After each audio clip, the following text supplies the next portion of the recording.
ठाकरेंच्या शिवसेनेचे माजी आमदार वैभव नाईक यांची आज एसीबी चौकशी होणार आहे आणि वैभव नाईक आणि पत्नी स्नेहा नाईक आज रत्नागिरी एसीबी समोर हजर सुद्धा राहणार आहे। एचयूएफ आणि नाईक स्टोन इंडस्ट्रीजच्या मालमत्ता प्रकरणासंदर्भात त्यांच्याशी चौकशी होणार आहे आणि आयकर विवरणपत्र, audit report, computation of income, schedule balance sheet, profit and loss account details हे सगळं देण्यासाठी एसीबीची वैभव नाईकांना नोटीस सुद्धा बजावलेली आहे एसीबीनं।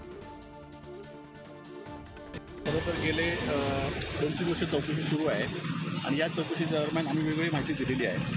आज पण पुन्हा एकदा माहिती त्यांना देण्यासाठी आम्ही त्यांची माहिती मागितली ती आम्ही निश्चित या ठिकाणी देऊ आणि त्यांचा जबाबसुद्धा माझा आणि माझ्या पत्नीचा मागितलेला आहे, तो पण आम्ही योग्य पद्धतीने देण्याचा प्रयत्न या ठिकाणी करू।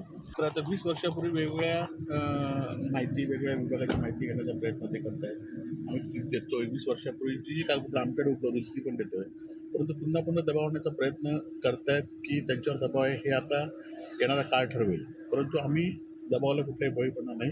जी काही माहिती पाहिजे ती आम्ही देण्याचा प्रामाणिक प्रयत्न करू।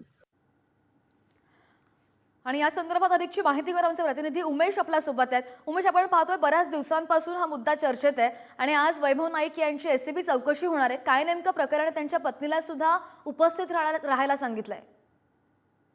निश्चितच आपण पाहिलं की गेली बरीच वर्ष जे वैभव नाईक आणि त्यांची जी प्रॉपर्टी आहे ती किती आहे ही तपासण्यासाठी एसीबी चौकशी सुरू आहे आणि त्यानंतर आता सध्या आपण बघितलं की आज वैभव नाईक आणि त्यांची पत्नी ही सध्या ह्याच्यामध्ये रत्नागिरीमध्ये लाचलुचपत विभागामध्ये कार्यालयात दाखल होत आहेत आणि त्याच्यानंतर मग कोणती चौकशी त्यांच्याकडून केली जाईल हे देखील पाहावं लागेल, कारण 2004 मध्ये वैभव नाईक यांचा विवाह झाला। त्यांची पत्नी स्नेहा नाईक यांचे तर विवरण आहे, त्यांची प्रॉपर्टी किती आहे हे देखील मागवलं झालेलं आहे आणि 20 वर्षाची माहिती, 20 वर्ष जुनी माहिती त्यांच्याकडे मागवली आहे। ते दरवेळी निवडणुकीला उभे असतात त्यावेळी त्यांनी माहिती दिलेली आहे असं देखील त्यांनी सांगितलेलं आहे आणि दरवेळी आम्ही माहिती देऊन पुन्हा पुन्हा ही माहिती का मागवली जात आहे असं त्यांनी विचारलेलं आहे। नेमका कुठे दबाव आहे का असं विचारलं असं त्यांनी ह्यात नक्की नेमका आता ही चौकशी नंतरच पुढे येईल, पण दबावाला आपण झुकणार नाही असं देखील सांगितलेलं आहे। त्यामुळे 20 वर्षापूर्वीची माहिती मागून नेमकं काय साध्य करायचं आहे त्या विभागाला असं देखील ते म्हणत आहेत आणि आम्ही कुठल्याही चौकशीला सामोरे जाऊ यासाठी तयार आहेत। त्यांची पत्नी देखील त्यांच्या सोबत होते। त्यांनी सांगितलं आहे की आम्ही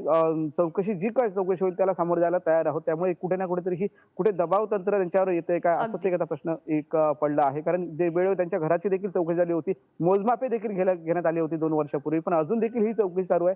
नेमकं का चौकशीत साध्य होते ते आता पाहावं लागणार आहे। हो, नाही बरोबर, 11 वाजताची वेळ होती, काही वेळातच ही चौकशी सुरू होईल। उमेश, अपडेट घेत राहू। धन्यवाद दिलेल्या सगळ्या सविस्तर माहितीसाठी।